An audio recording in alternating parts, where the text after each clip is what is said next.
Ju njohim me edicionin informativ të lajmeve. Kjo është Radio 7. Rreth 14.000 nga 17.000 nxënës në Maqedoninë e Veriut u regjistruan në shkollat e mesme në mbar vendin. Në intervistë për Alsat, zëvendës ministri i Arsimit i Maqedonisë së Veriut, Lulzima Aliu, tha se interesimi i lartë është paraqitur për drejtimin profesional. Ne jemi të kënaqur me atë që është rrit interesimi i nxënësve për të vazhduar tek arsimi mesëm profesional dhe veçanërisht te mësimi dual.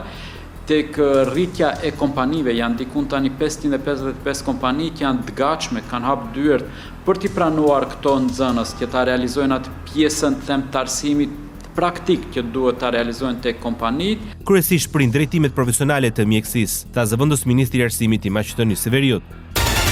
Qeveria e Republikës Maqedonisë së Veriut premton rritjen e efikasitetit energjetik dhe përdorimin e burimeve të rinovueshme të energjisë. Për këtë qëllim, në 50 shkolla në të gjithë Maqedoninë gjatë verës do të vendosin sisteme voltaike. Ministria e Arsimit dhe Shkencës ka nënshkruar marrëveshje për një grant të pakthyeshëm për 1.1 milion eurosh me Bankën për Zhvillim të Këshillit të Evropës për investime në burime të rinovueshme të energjisë. Me këtë investim do të kursehen mjete të shumta buxhetore dhe këto para do të reinvestohen në projekte infrastrukturore, tekse shkollore dhe mjete ndihmëse digjitale për nxënësit. Përmes investimit në burime të rinovueshme të energjisë do të ulim koston financiare, por do të kontribuojmë dhe në uljen e kostos së ndotjes së mjedisit jetësor, thuhet në njoftimin e qeverisë së Maqedonisë së Veriut. Radio 7, zëri pozitiv i qytetit.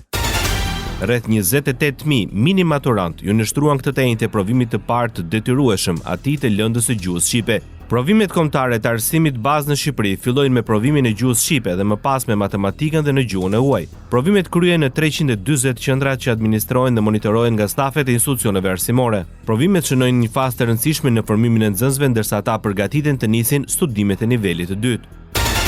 Përmbyllet faza e parë e programit kombëtar të zhvillimit profesional të mësuesve në Shqipëri. U trajnuan më shumë se 10.000 mësues. Programi synon rritjen e kapaciteteve të mësuesve në fushat prioritare të arsimit si gjuhë shqipe, matematik, shkenca dhe teknologji, si dhe në aftësi ndërdisiplinore. Ministri i Arsimit dhe Sportit Oger Taman Arsiliu, pasi ndoqi nga afër një nga trajnime që u zhvillua në Fakultetin e Historisë dhe Filologjisë në Universitetin e Tiranës, informoi mbi trajnimin e më shumë se 10.000 mësuesve në të gjithë vendin.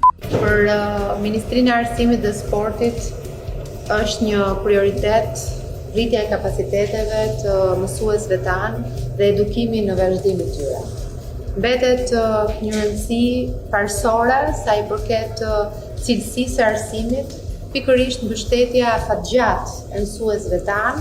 Për këtë fazë të parë për vitin 2025, Universiteti i Tiranës organizoi trajnime për mbi 2351 mësues mes tyre dhe mësues të arsimit fillor me fokus përmirësimin e cilësisë së leximit në kuadër të përgatitjes për testimin ndërkombëtar PIRLS 2026. Trajnimet u zhvilluan nga 200 pedagog të 7 institucioneve të arsimit të lartë. Shqipëria nuk është më ndër vendet me moshën më të re të popullsisë. Ndonse në vitin 2010 Shqipëria kishte një moshë mesatare 31.9 vjeç, sot mosha mesatare në Shqipëri është 44.3 vjeç, sipas Eurostat. Në këtë mënyrë ajo renditet në vendet me popullsinë më të plakur në Europë. Të dhënat e fundit tregojnë se Italia është vendi me popullsinë më të plakur në Europë me moshë mediane të popullsisë 48.7 vjeç, e ndjekur nga Bullgaria, Portugalia, Greqia, Spanja, ku mosha mediane e popullsisë është rreth 47 vjeç. Në renditje vijnë Gjermania, Kroacia, Slovenia, Serbia me moshë mediane e popullsisë prej 45 vjeç, të ndjekur nga Hungaria dhe Shqipëria me mbi 44 vjeç. Sipas të dhënave të Eurostat, mosha mediane e popullsisë në Bashkimin Evropian arriti në 44.7 vite.